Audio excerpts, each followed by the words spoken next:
вернемся к единственному российскому хиту «Бедняги России» сельским тюрьмам. Это не Говина, это наших земляков, которые таких не знают. Мы совместно вместе на арии Крафт. Вернее, Каватине Крафт. Каватина – род лирической арии. Музыка красивая. Я напомню, что она состоит из двух частей, в которой первая часть быстрая, вторая медленная. Первая часть даже показывает, простите, первая медленная, вторая быстрая голоса. Первая даже показывает вообще нежность, чувствительность героя, потому что это интимная любви, по сути. А вторая его пылкая страстность. Поэтому не только вторая быстрая, вторая наполняется сложными, красивыми вокальными украшениями, фиоритурами и колоратурами. Большой диапазон, скачки, виртуозные пассажи, показ, демонстрация голоса для певца. Почему певцы обожают такие арии, есть что показать. Итак, жестокая, как он думает, Розина, окошечко не открыла, на балкон не вышла, ничего не сказала. Он думает, что она духа его призывом, на самом деле она боится доктора, что судить за ней. Огорчился граф, все, музыкантов распускает, денежки заплатил, музыканты опять шумятся, страшная сила, они в восторге, но благодарна опять комическая сцена с музыкантами, которые заверяют графа долго, примерно благодарны, уходит, кстати, один, не знает, что делать. Да, и уже начинается рассвет, первые лучики солнца. Пустой город. Этот по городу идет некто. Некто зовут Фигаро. Граф его не знает, он не видит графа. Это первое явление нового и главного героя. Фигаро по-испански, Фигаро по-французски. Запомните. Кстати, самая влиятельная французская газета называется словом Фигаро. Только француз такой не. Так вот, идет, ему хорошо, настроение ему всегда хорошо. Он там весел, бодр, уверен в себе. И вот от радости он идет и распевает. Ля-ля-ля-ля-ля. Это первый музыкальный герой. Жанре Каватины.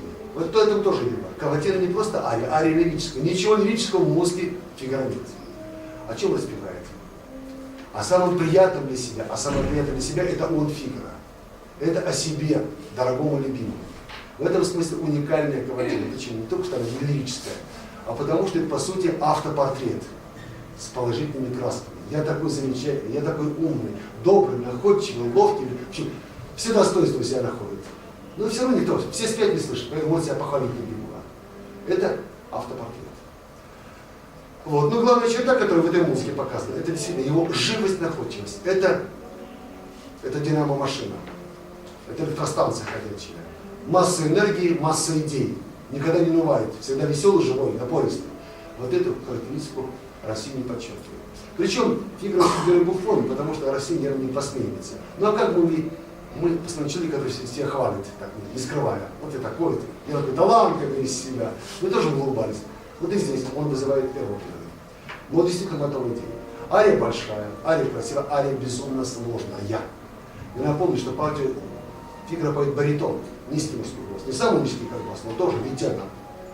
И вот для баритона петь это очень трудно. Безумный темп, ритмика, пульсация, восьмой быстрый темп, ла-та-та-та-та-та-та-там. Даже просто провести трудно. Представьте, уже говорит слова, еще и петь. Поэтому хороших исполнителей арии, в общем-то, немного.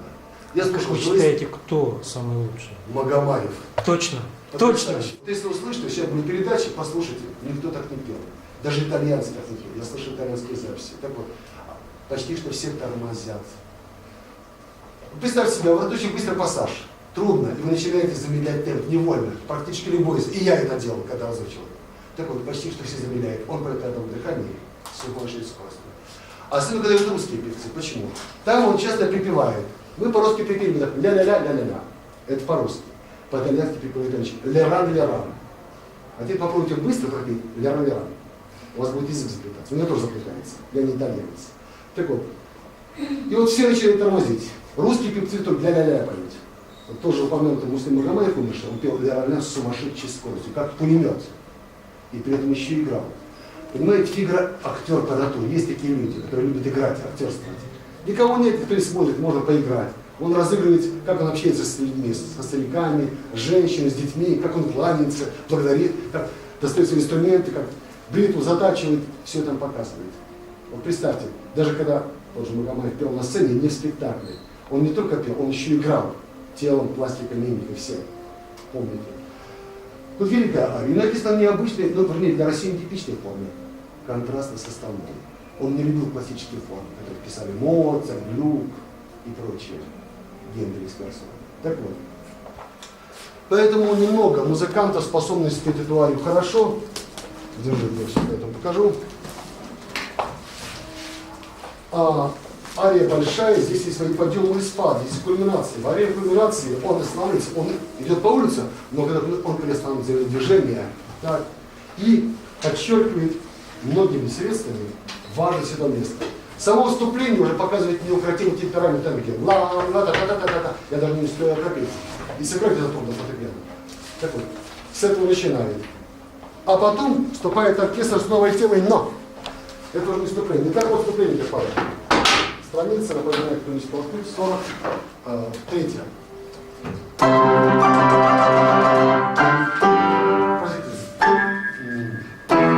Вот эти скачки тоже сильного характера. Резкая смена настроения.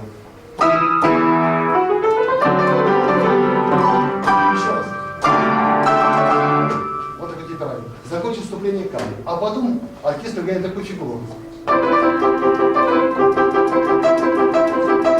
Вот эта фигура и будет весь первый раздел каватины составлять основу. Она и будет передавать его характер, напор, энергию, темперамент. А вокальный аппарат будет скромный. Короткие фразы с большими паузами. Почему? Ля-ля-ля-ля. Вот и все. То есть, вот эта фигура, она будет звучать, постепенно усиливаясь по громкости, постепенно ускоряясь. Это любимое российское крещендо. Так, это первый раздел. Ну а теперь начинаются слова. Да, что место, раздайся шире народ. Ну представь себе. Вот такой он важный, знаменитый, что люди расступиться перед ним. Ему мало места, требуется сцена для спектакля. Он спектакль ставит для себя самого. И звучат 145 слова. В городе всюду мне честь и почет. Вот такой. Счастлив судьбою я. Честное слово. Жизнь превосходна для лица такого. Вот есть такие оптимисты, как он. Вот это второй раздел.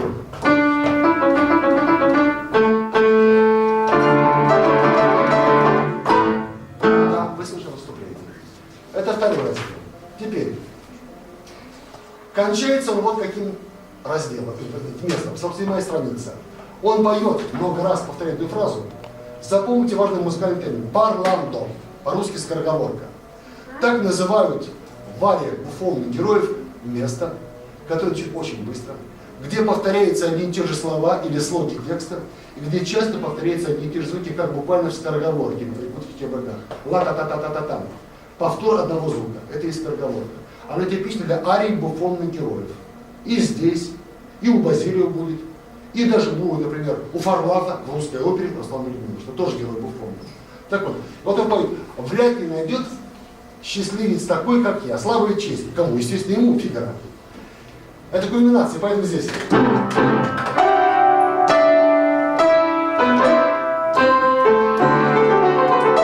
Вот отсюда второй раздел. И вот здесь начинает буквально тараторить, как вы иногда тараторите по телефону. Днем и ночью, вечно в занятиях, все меня ждут, зовут перед собой. Что же может быть лучше и приятнее, и благороднее жизни такой? Ему нравится его жизнь. Так вот, вот здесь начинается скороговорка. Он поет.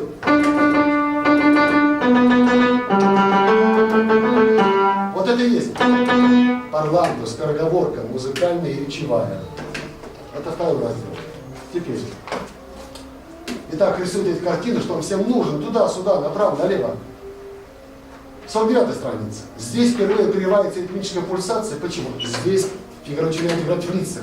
Повторю, зрителей нет, он сам себе и зритель, и актер. Он актер от театра одного актера. Поэтому он порочисто налево, направо кланяется, протягивает руку, продолжаем собеседником. И поэтому прерывается движение. Он играет. Нужен диафрагму, пауза. Нужен красотки. И здесь появляется грустный танец. Нужен я старцу. Как только старцу в мелодии у оркестра убежит. Сурово такое. Всем укажу. Нужен фронт и так далее. Так. Сейчас, минуточку. Это кульминация второго раздела. И после этого страница 50-я. Вторая строка, второй минуты стан. Со слов «стой», 100 голосов зовут, Господи, не вижу. Стоит явиться мне. В общем, всем нужен. Вот это место. Вы его слышали где? В самом начале колотильни. Так вот, с этой же музыки начинается третий раздел, если я правильно посчитал. Он кончается самой сильной кульминацией. 51 страница, нижняя строка. Заметьте, оркестр вообще прекращает играть. Исчезает пульсация ритмическая. Один Фигаро. Россия делает то, что мы обратили на его состояние. Он переполнен радостью, оптимизмом. Фигаро, Фигаро, Фигаро, Фигаро, Фигаро. Он свиней повторил. Почему? Потому что все им зовут на распад. Оттуда, справа, слева, позади, впереди, Фигаро, Фигаро. И вот устал он от этого внимания, популярности, знаменитости. Замолился, Господи, сколько можно. И вот, что здесь делает Россия? Он делает мощную модуляцию до мажор, ля мажор. Вступает оркестр Тутти, фортиссимо, и возникает яркий ход. После этого аккорда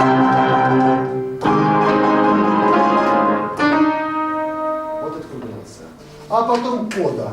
Кода, где он многократно повторит одно и то же. В общем, какой он умный, хороший, быстрый, осторожный, ловкий и так далее, и так далее. Так, а теперь держите, слушаем легендарную колотину России. Простите, Россия. Фигаро. Так.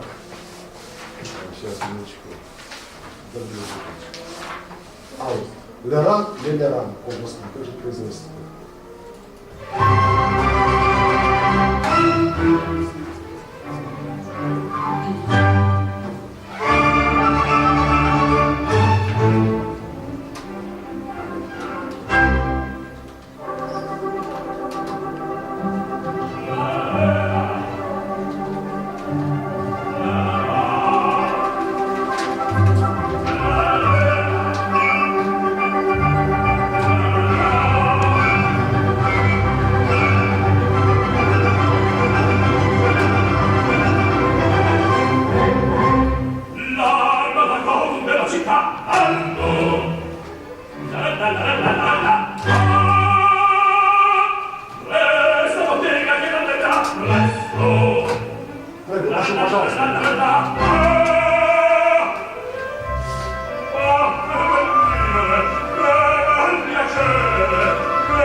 Каждый раздел от предыдущего осуществляет маленькое инструментальное интервенция.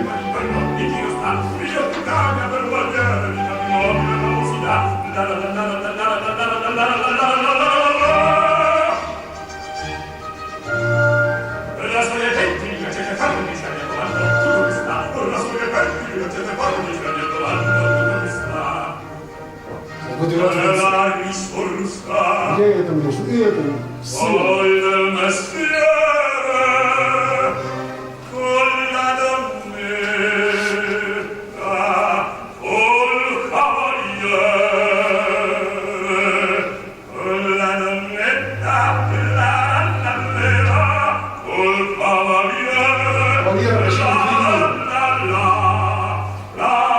Кавальер, кавальер.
Итак, и вот его замечает, ну, представьте, вы там в тени дома стоите, хотя тени еще нет, почти что ночь, граф, видите, такой молодца, парень находчивый, отлично, может, он ему поможет.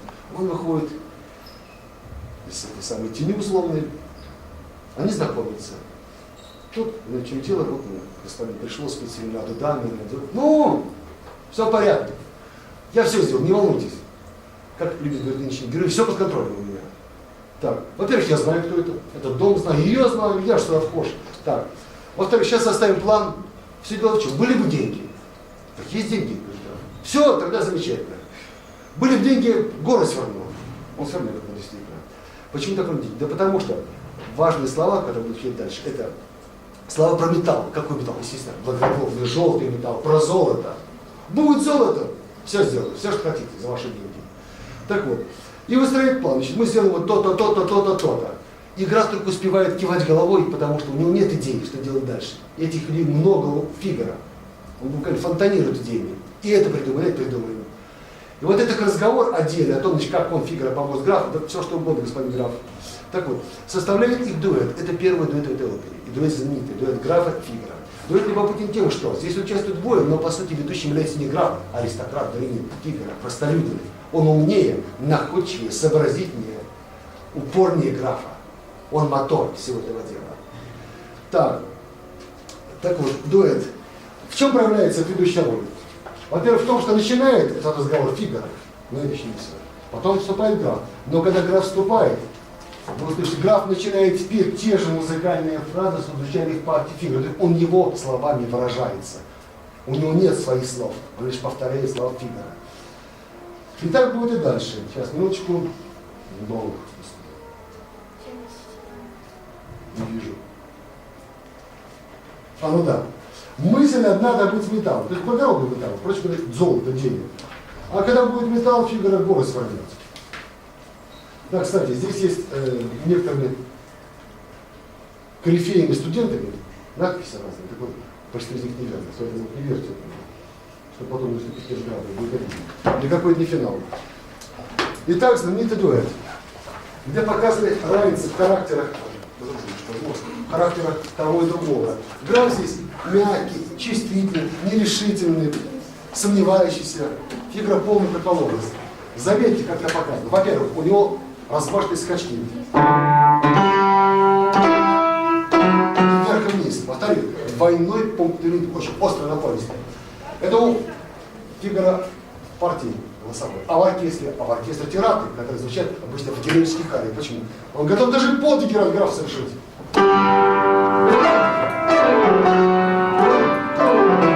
Вот вступление. А дальше мысль одна добыть металла постоянно превращала разум мой в вулкан, и это чистая правда.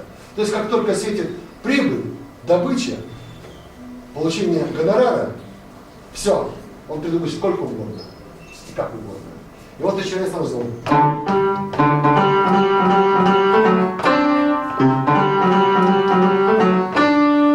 Первая фраза. Потом эту фразу будет граф повторять. И дальше. Начинается типичная скороговорка по форме. Но еще важно что. Здесь в этой музыке появляется ритм итальянского танца тарантелло, старого танца, народного танца, танца самого темперамента, активно. Ла-та-та-та-та-та-та, лам-та-там-та-там, типично тарантелло. Очень много, например, у Прокофьева в клаверной музыке, тоже обожал тарантелло. Вот основная тема. Итак, граф его выслушал, отвечает ему, откроет, да. И мы слышим, Господи, это другую фразу, потому что он ничего не может другого придумать. Нет, он начинает по-другому, пытается по-своему.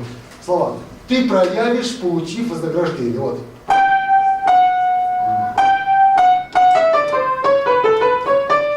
Все, и одной своей фразой граф отключится. Потом повторяет Фигара. Только выше, потому что у него голос точно, у него тембр. Вот это.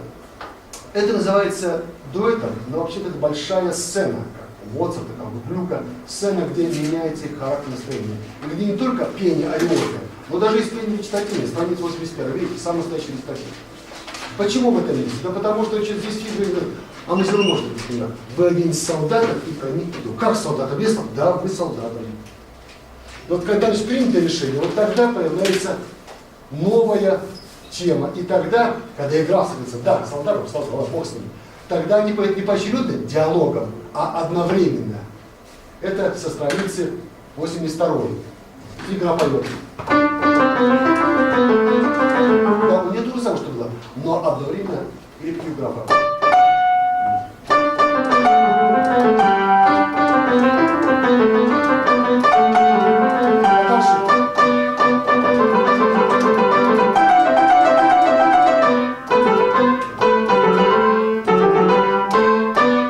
Решение принято. И он счастлив. Он теперь знает, что делать дальше. Итак, слушаем этот великолепный дуэт. Разговор графа и Фигара. Двух новых знакомых, которые судьба не разлучит. Что пройдет еще 10-20 лет, и они будут тоже вместе. Только теперь граф Фигара будет быть графом. Так, сейчас, минуточку. Какие там первые слова итальянские? А, все. Спасибо. Здесь у меня тут итальянский. Nella stanza con gli adulti qualcuno entra così nella sua vita. Ma cos'è io Saderino, a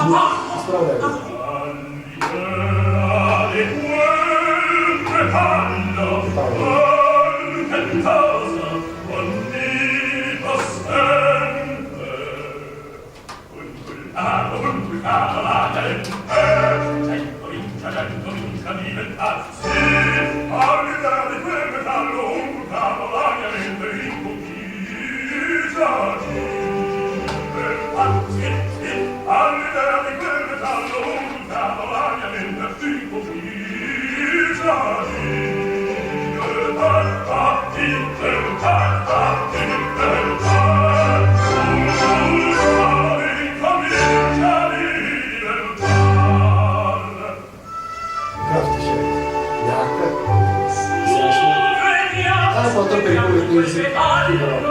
Сам.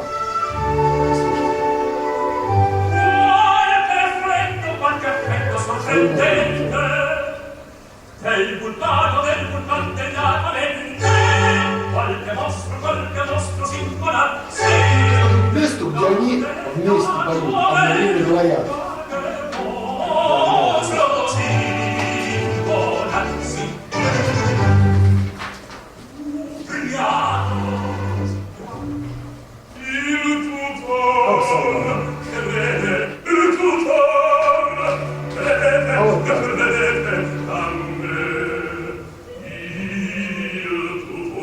Сейчас не будем слышать статив, но еще цифра раздел сам без них.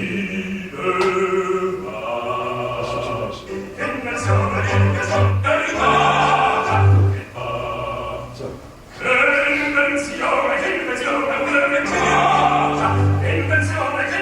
Это второй раздел.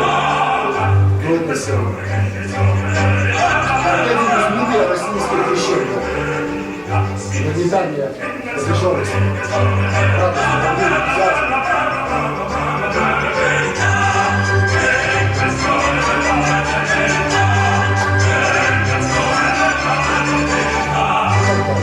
В общем, порешили. Ну хорошо, это завтра, в светлом будущем. А сейчас-то что мне делать, Фигара? Да все просто. Вы хотите спеть следующий? Пожалуйста. Так мне же музыкантов. Ну что вы с ним играете? Я же прекрасно играю. Я же знаменитый, самый знаменитый игрок на гитаре в Севилье. Так на тебя чувствует. Я все что угодно сыграю. И действительно, гитара у него с собой, он музыку любит, он играет, он поет, а она за спиной Фигара гитара. Он без нее ходит из дома, как без шляпы вообще. Он снимает гитару, настраивает ее.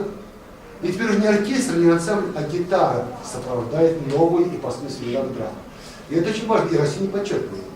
Здесь будет другая инструментальная музыка. Там играл целый ансамбль из 10 человек. Так, звучали разные голоса в оркестровой партии. Здесь одна гитара и голос. Поэтому фактура очень простая, прозрачная и буквально воспроизводит типичный гитарный аккомпанемент. Его так называют гитарной фактурой. Либо, если кто играл на гитаре, аккомпанируя песни, то либо вот так, либо перебор. Вот такая фактура будет. Конечно, играет не гитара. Раз если играть струнные смычковые инструменты, пиццикаты. И получается играть гитара. Вторая попытка графа. Но теперь нужно разжалобить Россию. И поэтому музыка уже не та, что была там. Она очень грустная, очень печальная. И более того, это уже не просто лента, это именно песня. Канцоне по-итальянски. Грустная песня. Но в очень в итальянском и в очень народном стиле. И в простой форме, типичной для уже не для серенады, для песни. То есть строфического. И здесь мы другого графа. Здесь музыка более непосредственная, более естественная. Он более открыто свою душу раскрывает. Он не пытается казаться здесь. Дальше пускаем. Что мы, что? Опоздали же. Так, конечно. Теперь заряжаем. Так, идем.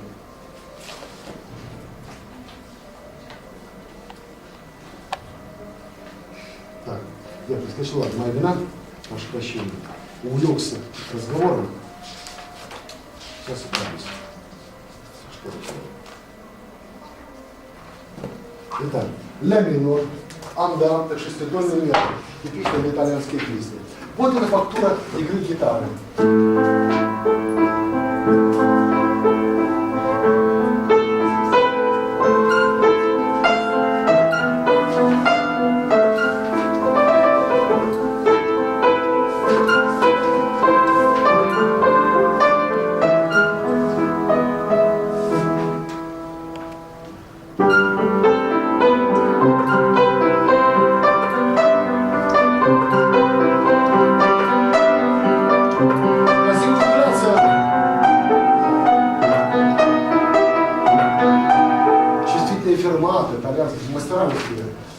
Так, но даже этот номер под названием «Каватина» Россини, как его великий предшественник превращает в маленькую сцену. Как? Очень просто. Сцена возникает только из взаимодействия героя. Основное взаимодействие. И так он поет здесь.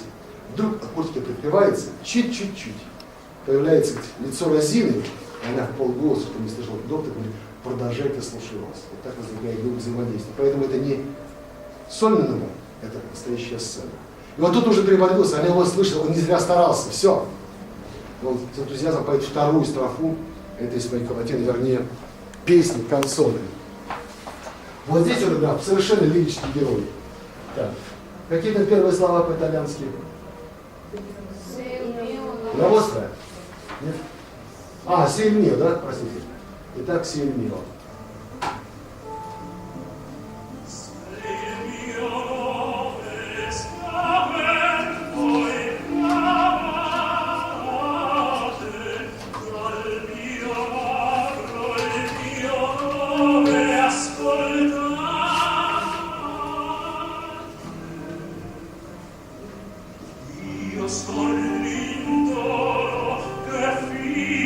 На секунду прерву. Обратите внимание, как себя называет. Бедный Линдор обращается к тебе. Мы-то знаем, что не Линдор, все правильно. Граф, хоть и чувствительный, но умен. Он не хочет называть себя графом. Он не хочет молодился человека обладателя титула и богатства, чтобы в него влюбилась. Поэтому называется вынужденным именем Линдор. Якобы он студент. Это потом уже откроет свою тайну. И правильно поступает. Так вот поэтому Линдоро.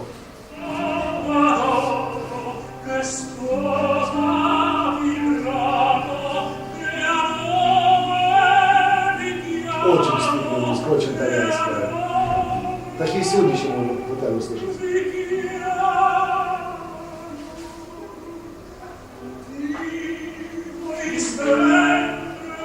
Вот это на серединке, до момента, когда он отвечает Розина, потом пойдем дальше.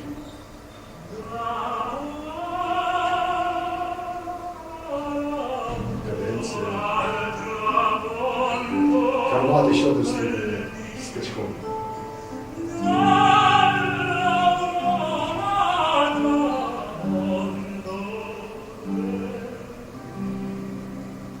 И вдруг слышишь.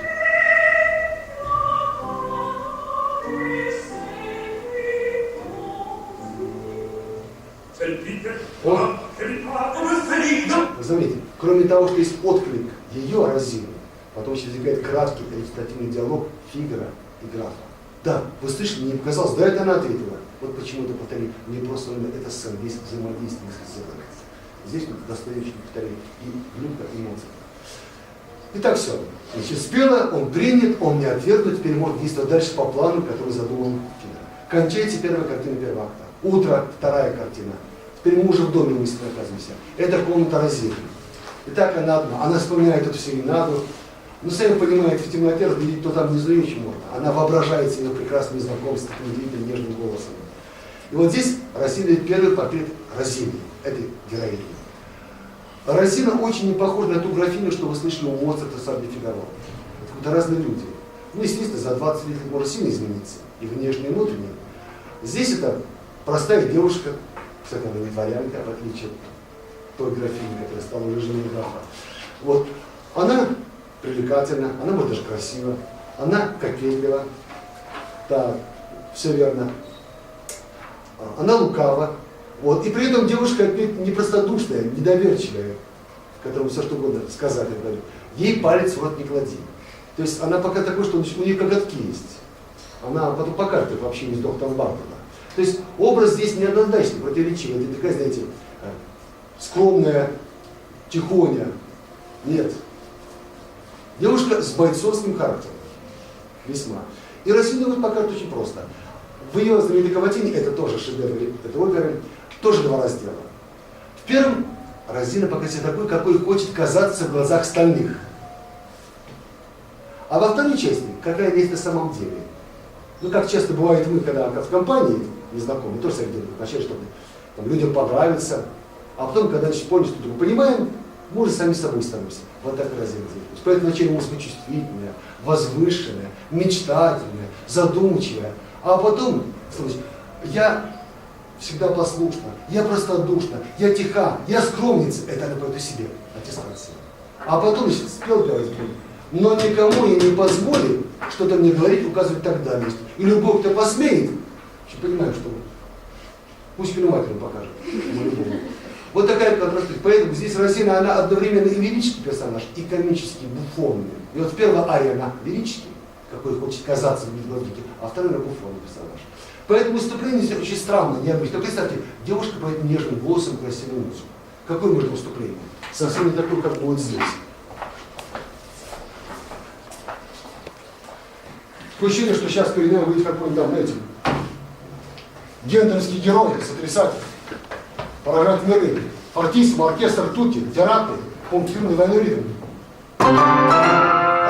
И вдруг, и совсем вдруг, сказал, как отрезало. А потом вдруг такая музыка лукавая, ироничная.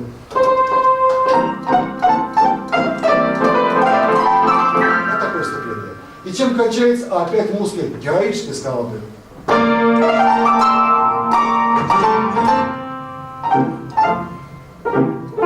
И вдруг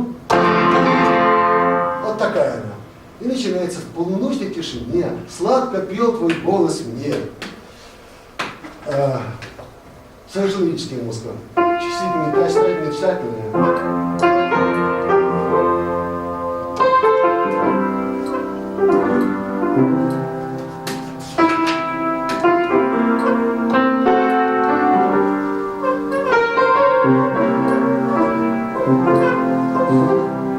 И когда слова Олиндор, вот здесь подчеркивает ее восторг, она влюбилась, в нее влюбились. Тем, что скачок на кварту вверх, в оркестр аккорд тутти и виртуозный пассаж. Итак, все это первый раздел. А теперь смотрите, страница 105, нижние ноты став, модератор. Смена темпа, смена ритма, смена фактуры, смена темы. Все.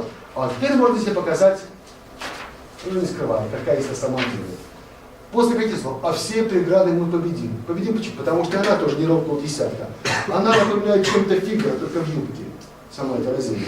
Это красивее Фигаро будет. И сразу такая музыка легкая, легкомысленная, игривая.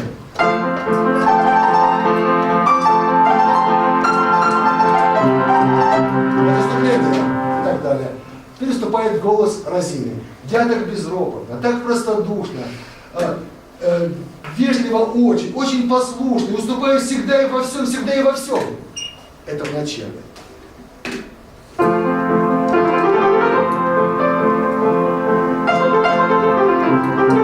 А вот теперь страница та же, 106, последний нотный такт.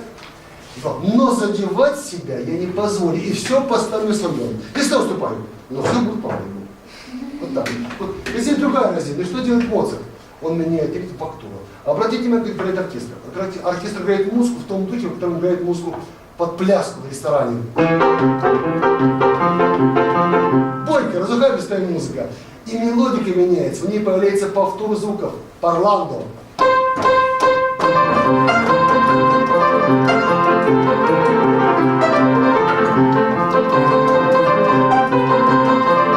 Вот такая бойкая музыка. Вот она, настоящая разина. Не тихоня от нее. А теперь послушаем. Теперь, да, эта музыка красивая, и эта музыка, как и Каватин Фигаро, виртуозная. Это одна из сложнейших арий в женском репертуаре клавесиновой сопрано. Тоже не просто спеть. Таких в мире не очень много. Это испытание для любой певицы. Ну, теперь слушаем. Так, какие первые слова итальянские? Унавочи.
Кстати, потом подобный характер Глинка принесет по православному Людмилу.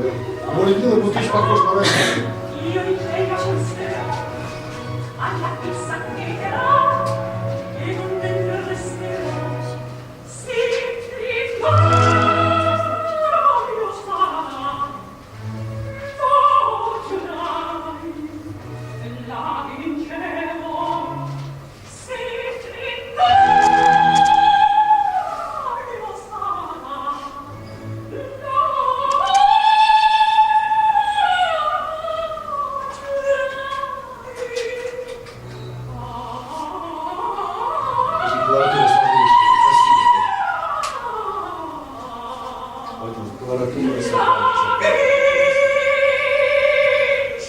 Кончилась первая часть.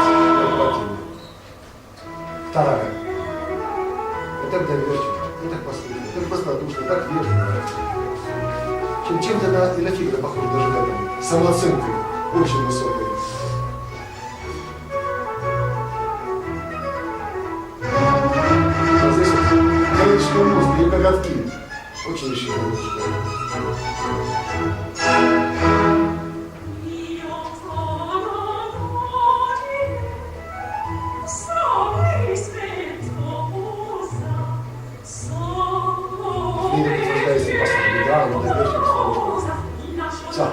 Начинается.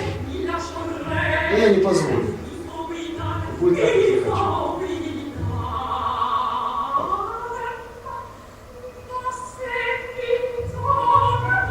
И понеслось. И дальше быстрее. Раньше, раньше.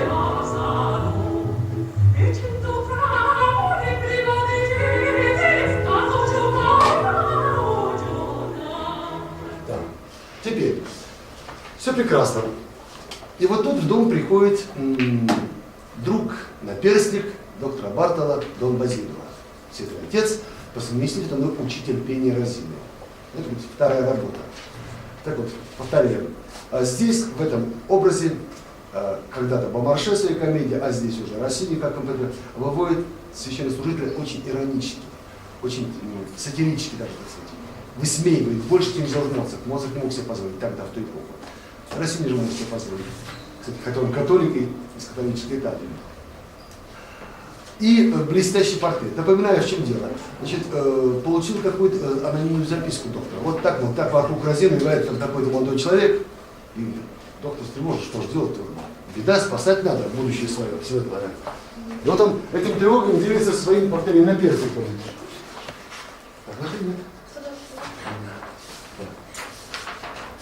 Дон Базилио.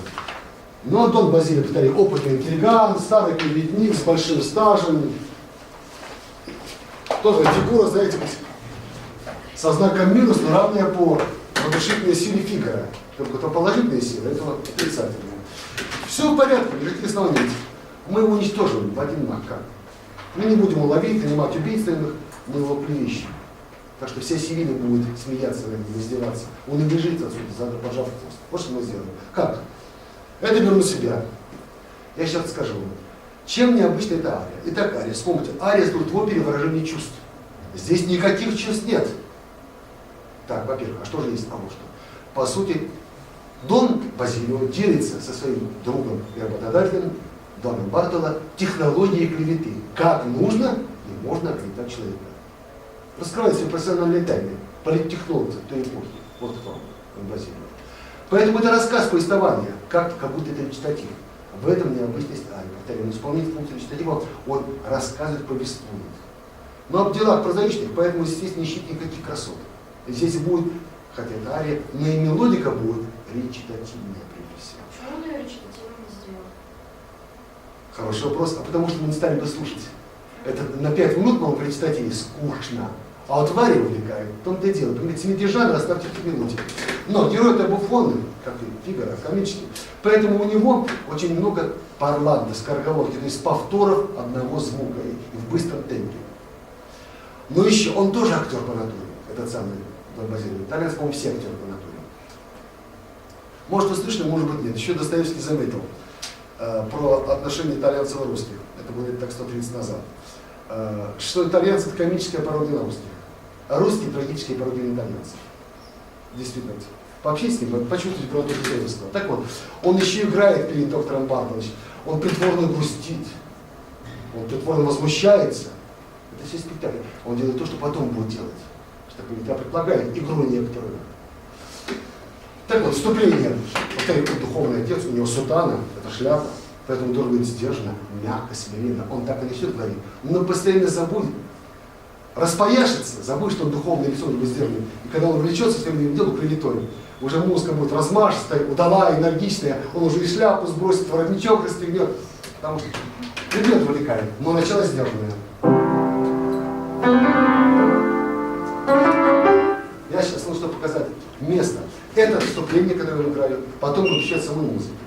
Будет изучать тогда, когда он будет говорить клевета, чуть-чуть порхает, как пташка крылышками. И вот здесь Россия ставит музыку изобразительную.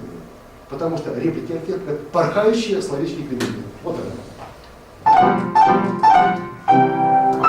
Вот это порхающая клевета. Поначалу. Опять.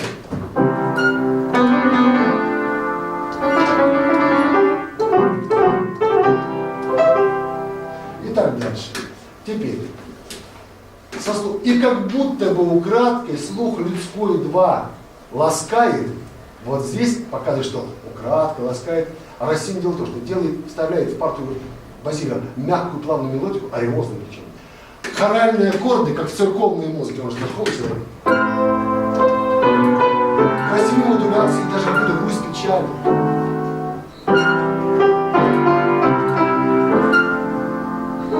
Все. А теперь, когда ласкает и журчит, как ручеек, как ручеек. Вот с этого места музыка начинает двигаться вверх, голос крепнет, усиливается, потому что сейчас он приступит к картине, как это все одушает.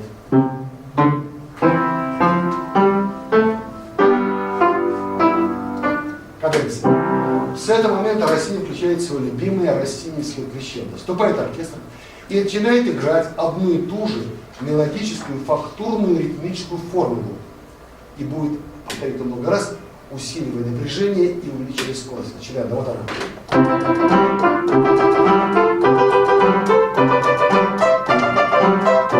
И дальше, быстрее, быстрее, больше. выше. И с этого момента мелодика Базилия делается речитативной. Появляется эта самая скороговорка парламента. Но все это первая задача. Потому что и он строит эту арию, как и Фигаро, контрастно с этим форме. Первый раздел. Так, замолчал. Страница 124.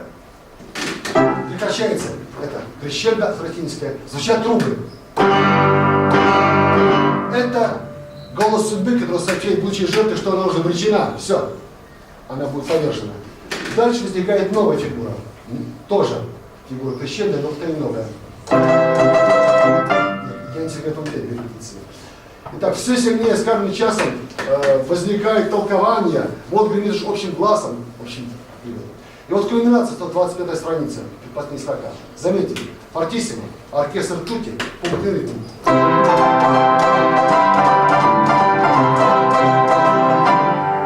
Здесь тоже замолкает оркестр и провозглашает Базилий. И как бомба разрывает, все, уничтожено. И вот это момент, что подчеркнуть, он опять же делает что? Модуляцию из до мажора в до мажора. Б. После молчания оркестр вступает тутти и фортиссимо, как взрыв буквально, и крещендо, и тремоло.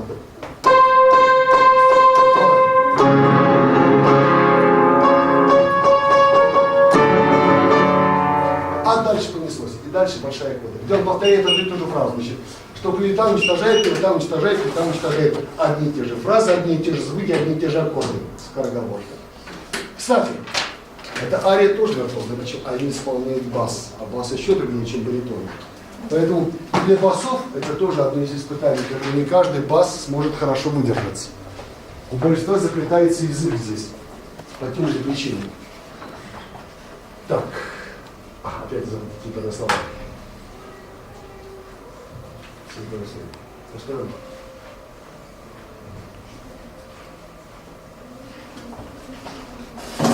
Вспоминайтесь.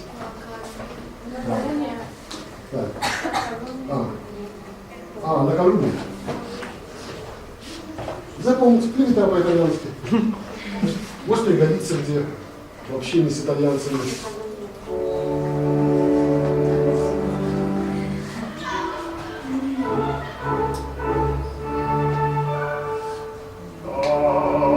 Сначала мне кажется не страшный, не угрожающий.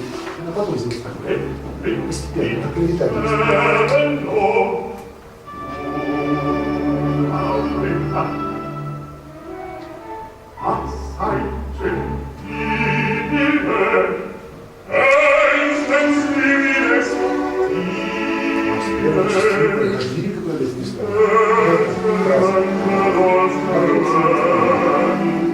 Это притворная игра с жатвой.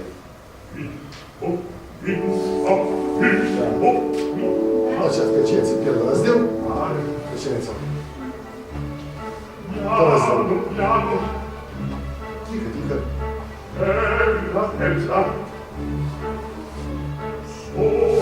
Кстати, другое значение слова пьяный в танцевом языке – этаж.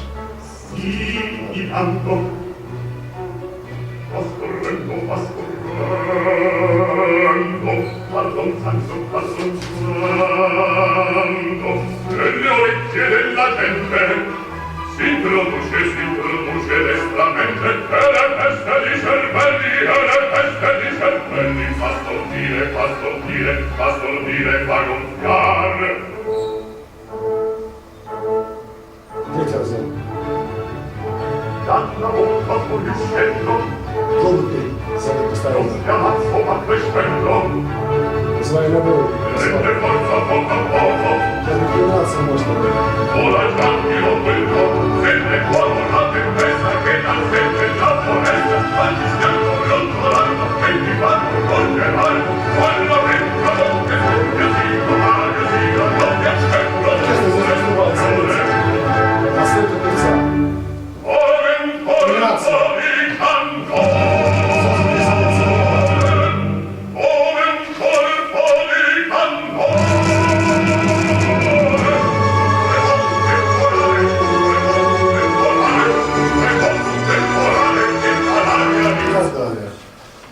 Вот такую собирается мину подвести графа и уничтожить, он взорвал буквально. Но он говорит, что соперник не столько граф, сколько Фигаро. Фигара и Базилио нехорошего одолели. А теперь идем дальше. Я напомню, что план был такой, значит, пригласить, вернее, в виде солдата, пропустим. Вот это местечко. Я покажу ему ненадолго. Ария Бартола. Ведь этот же герой тоже должен быть показан. Он будет показан. Итак, он знает об интригах. Он думает, что знает. Потому что он слышал записки, которые нашел Базилио, и узнал о плане. Вот бывает так, что человек преувеличит свои достоинства. В общем, представьте себе, представьте перед вашу бабушку, если у вас такая была. Я все знаю, доченька. Что ты там говоришь, куда ты ходишь, я все знаю. Иногда бывает, что он знает все, чаще ничего не знает, и знает немножечко, но думает, что все знают. И так Бартола. Он полагает, что все видит, все планы.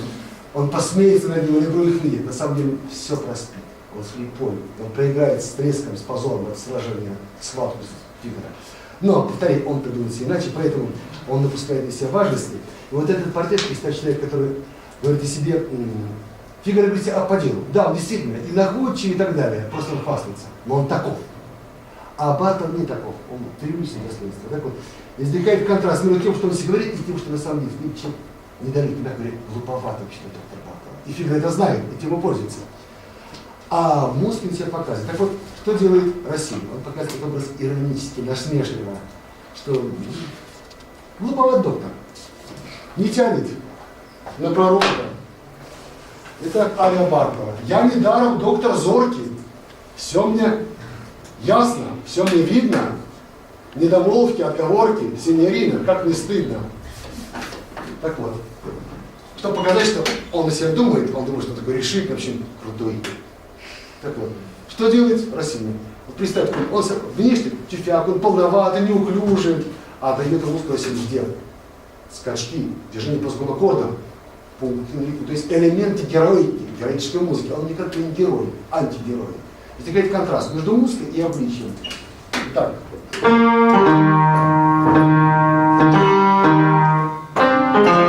у него. Но при этом все это полголоса тихо.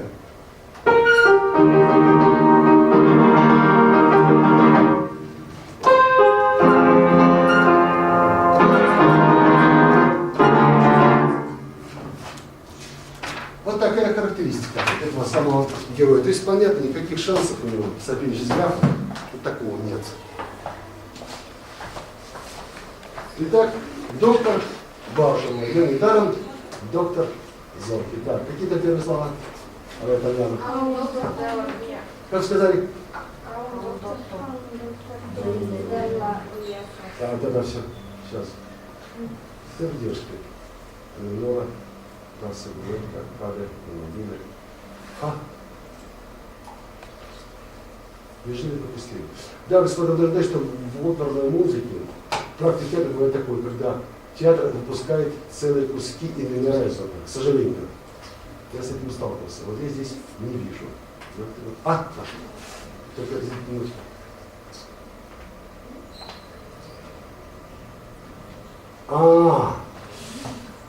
Да, я доктор особого рода, буквально, если так перевести. Я не какой-нибудь, как все.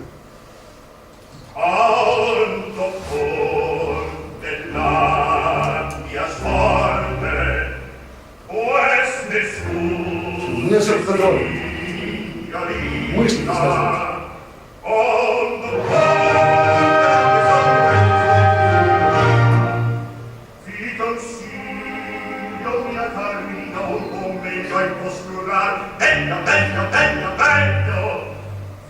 И так далее.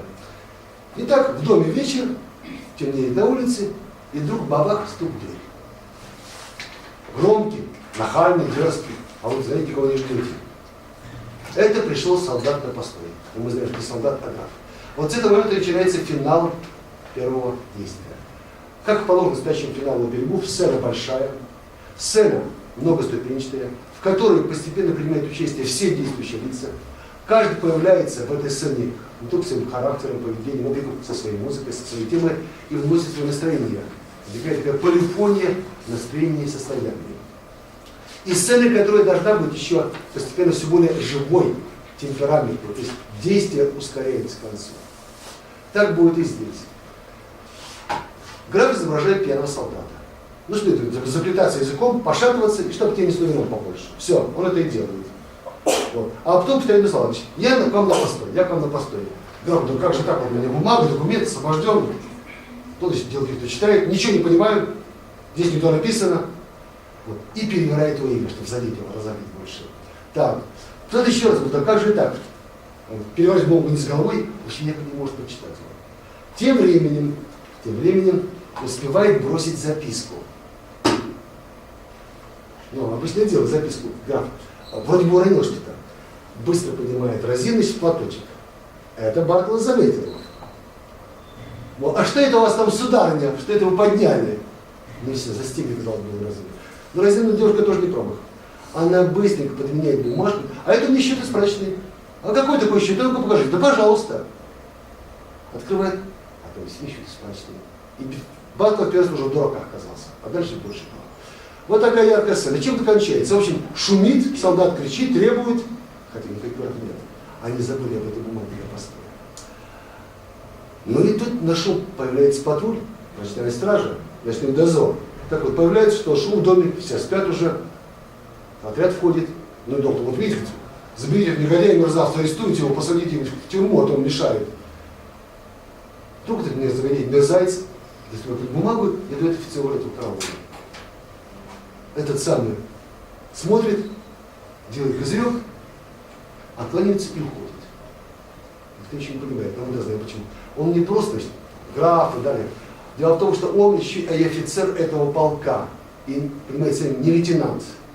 Там, вероятно, майор в этом роде. Поэтому они сразу ретировались. Старший позвал, мне здесь находится. Какая там уже полиция, как говорится. Только этого Барклас не понял, с кем его делать. Ну а солдат быстрее исчезает. Сделано хотя бы полдела. Какое? Записка передана. Новый план. Теперь уже постоянно связь с Розиной. Они знают, что будут делать та и другая сторона. А теперь начинаем эту сцену финала. Итак, шум-гром, финал приму. Так. Эйди касса. Вообще-то касса означает дом по-итальянски, даже если будет точно по-испански. Поэтому Касабланка буквально белый дом, чтобы вы знали. Есть такой город. Так. Итак, Эйди касса. Дженте.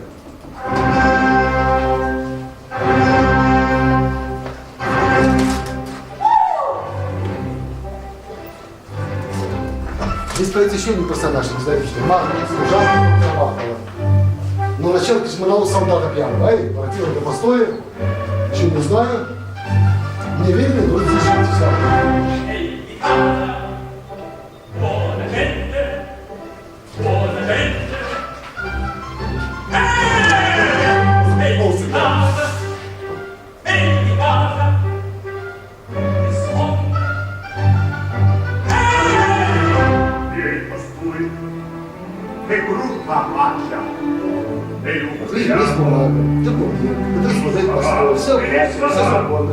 Не знаю, не вижу, чего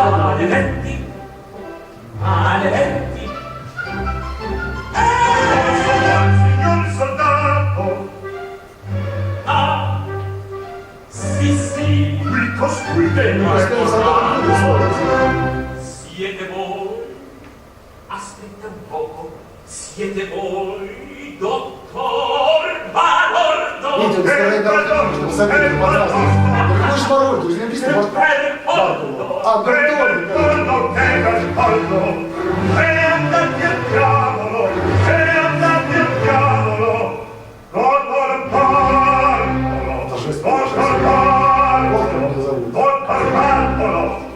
А ну да. Bravissimo, Barbaro, Теперь Барклас. bravissimo, dottor Barbaro, va benissimo, cave poca differenza. А чтобы вы поняли юмор, то, что мы произносим по-русски варвар, по-итальянски барбаро, то есть варварский доктор. Ну, много что делает. В общем, чем история кончилась, знаете. И так этот план не совсем прошел. Не смог он в этом доме поселиться, чтобы видаться с Розиной. А надо. Поэтому на следующий день начинается новая кампания. План Б вступает в дело. Теперь он переодевает графа в монашка, одевает эту шляпу католическую, здесь белый воротничок, черная сутана. Он наклонился, смотрит. Дол вниз обязательно, чтобы бормочет на латыни, подходит к дому. Утром вот так и так он с сеньором Базилий заболел, я его ученик, помощник, и пришел дать урок пения вместо него. Так, напоминаю, задача в чем? Чтобы показаться монахом. Но монахи должны вести себя скромно, смиренно и все время молиться по латыни. А молитву знает мало, потому что не очень надо человек. Поэтому такие вот что делается. Вот помнит эти слова, он их повторяет в любом порядке, чтобы хоть заполнить пространство чем-то. Вот мир вам и радость, радость и мир вам. Попробуйте еще раз.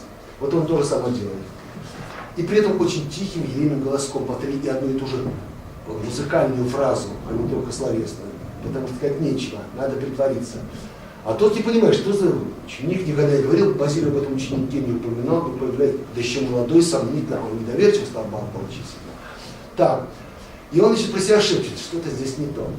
По законам жанра, в партии героев, в этих случаях слова, которые герой произносит не нам с вами слушателям, вернее, не собеседнику на сцене, а нам, чтобы мы знали, они будут за скобочки. Поэтому часть поет громко Бартола, ему отвечая Фигаро, то есть граф, простите. Вот. А часть полголоса шепчет, чтобы мы слышали, что-то здесь не верит и проходимцев, ребята, какой-то. И граф тоже, он устает убеждать, что он монах, что он ученик доктора Базилия, то есть Дон Базилия, так? Он уже начинает злиться. И вот эту злость, черт бы побыл, этого старого дурака, этого идиота, он в полголоса короткими репликами нам. И там уже часто ритм и скороговорка, что он уже открыто злится. То есть два плана здесь есть. Как они сидят на людях и как они про себя на самом деле думают и чувствуют друг о друге. И нам это сообщается. Итак, знаменитый дуэт графа и доктора Бартола, где они изображают. Так, вот пропустим иллюстративу. Так, что-то у нас. Да. Мир вам и радости. Пати. Пация.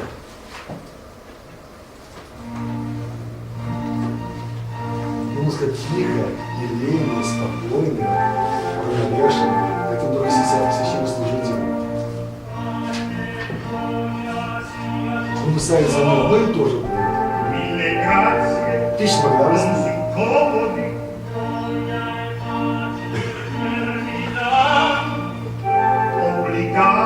Конечно, обязательно.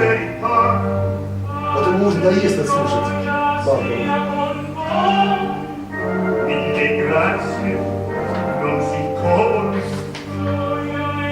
Милая грация, тысяча благодарностей. Запомните.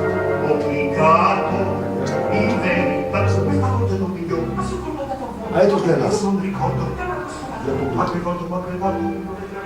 Что думает каждый указывает, как это все.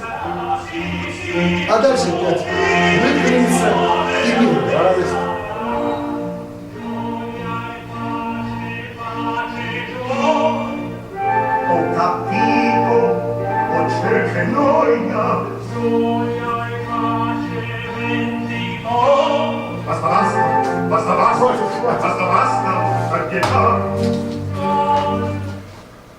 Баста по-итальянски означает «хватит», запомните.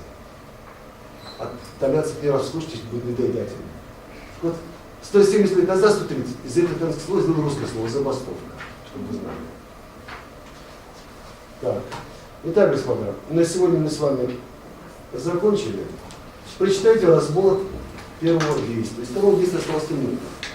Показать основных тенденций на разборе первого действия, там большая часть музыки, которую должны знать.